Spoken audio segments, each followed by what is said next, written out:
សួស្តីអ្នកទាំងអស់គ្នាស្វាគមន៍មកកាន់វីដេអូថ្មីមួយទៀតថ្ងៃនេះខ្ញុំនឹងបង្រៀនអ្នកទាំងអស់គ្នាអំពីការធ្វើ animation មួយទៀតអូខេដើម្បីកុំឲ្យខាតពេលវេលាយូរហើយកុំឲ្យនាទីវាច្រើនដែរយើងចូលទៅមើលទាំងអស់គ្នាតែម្ដងទៅជំហានដំបូងអ្នកទាំងអស់គ្នាត្រូវ insert បដូរ background សិនអ្នកទាំងអស់គ្នាដើម្បីបដូរ background យើងគ្រាន់តែ click លើម៉ៃស្ដាំហើយយើងយកពាក្យ format background មកនេះអ្នកទាំងអស់គ្នាហើយអ្នកទាំងអស់គ្នាយកពាក្យថា radial ហ្នឹងចុចវាមកហើយអ្នកនរគ្នាជ្រើសរើសយកនេះ outline direction ហ្នឹងគឺយើងយកកណ្ដាលគេមកគឺវាបានដូចខ្ញុំឲ្យអ្នកនរគ្នាអញ្ចឹងដោយសារបងខ្ញុំកំណត់រួចហើយតោះបន្តមកទៀតយើងធ្វើការ insert នៅ shape មួយរូបនេះអូខេខ្ញុំយកប៉ុណ្ណឹងចុះយក7ដូចគ្នាអូខេ7អូខេខ្ញុំធ្វើការ rotate វាចុះក្រោមមកអូខេដាក់វាទៅលើបន្តិចតបន្តិចខ្ញុំធ្វើការ copy ដើម្បី copy យើងគ្រាន់តែចុច control shift ហើយទាញមកក្រោមមក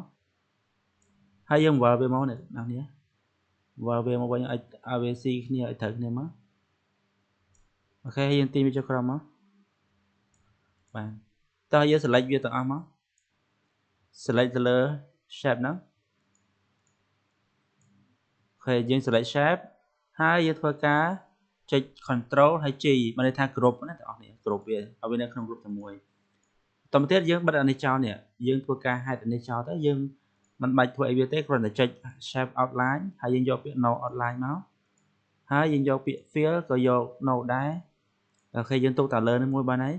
បន្តមកទៀតអ្នកទាំងអស់គ្នាធ្វើការ select ទៅលើរូបនេះហើយយើងធ្វើការ copy អញ្ចឹងយើង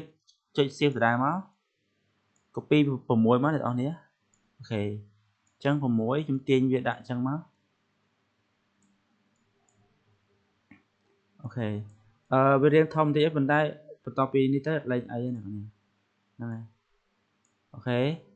តោះអញ្ចឹងអានេះយើងត្រូវការវាយកវាទៅលើអញ្ចឹងយើងមិនបាច់នេះទេយើងគ្រាន់តែចុច rotate ទៅហើយយើងយកពាក្យ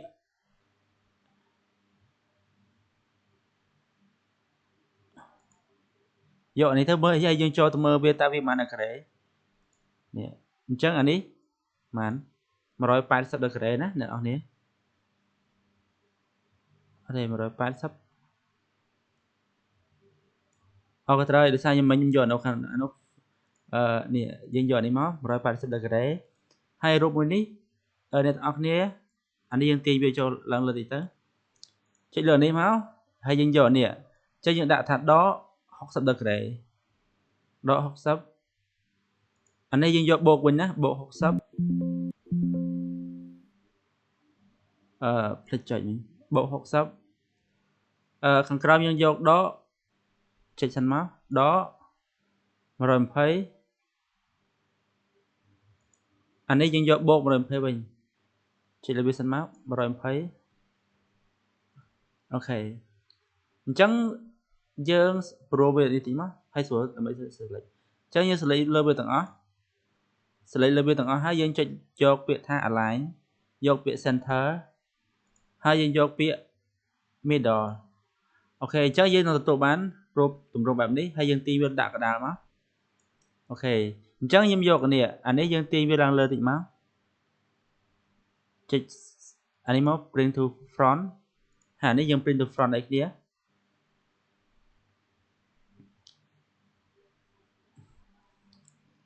អូខេហើយអានេះយើងចុចមកនេះមក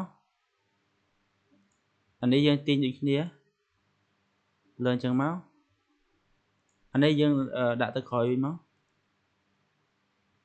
អូខេអ្នកនរគ្នាអញ្ចឹងយើងបានរូបមួយនឹងហើយយើងធ្វើការ select លើវាម្ដងទៀត select រូបម្ដងទៀតហើយយើងចុចទៅក្នុង shape format យើងយកពាក្យថា no outline បាទហើយយើងចូលទៅដូរ color អញ្ចឹងដូរពណ៌យើងចុចទៅក្នុង shape fill យកពាក្យ color មក color យកខ្ញុំយក color នេះហើយយើងចុចលើ shape fill ម្ដងទៀតយើងចុចលើពាក្យ gradient អូខេខ្ញុំយកអានេះចុះបាទខ្ញុំយកអានេះហ្នឹងហើយអ្នកទាំងអស់គ្នាធ្វើការ copy ណា copy វាមក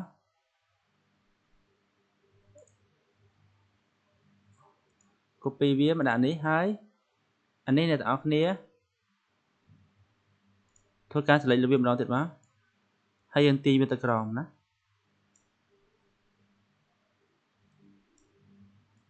យើងទាញវាផុតមកអូខេ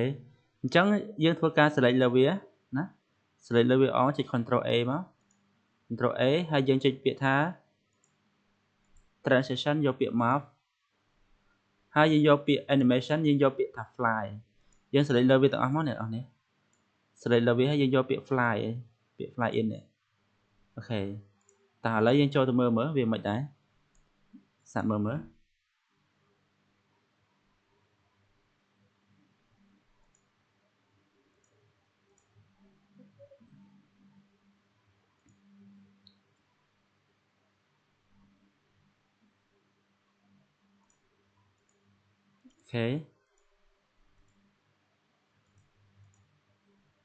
អូខេអ្នកនរគ្នា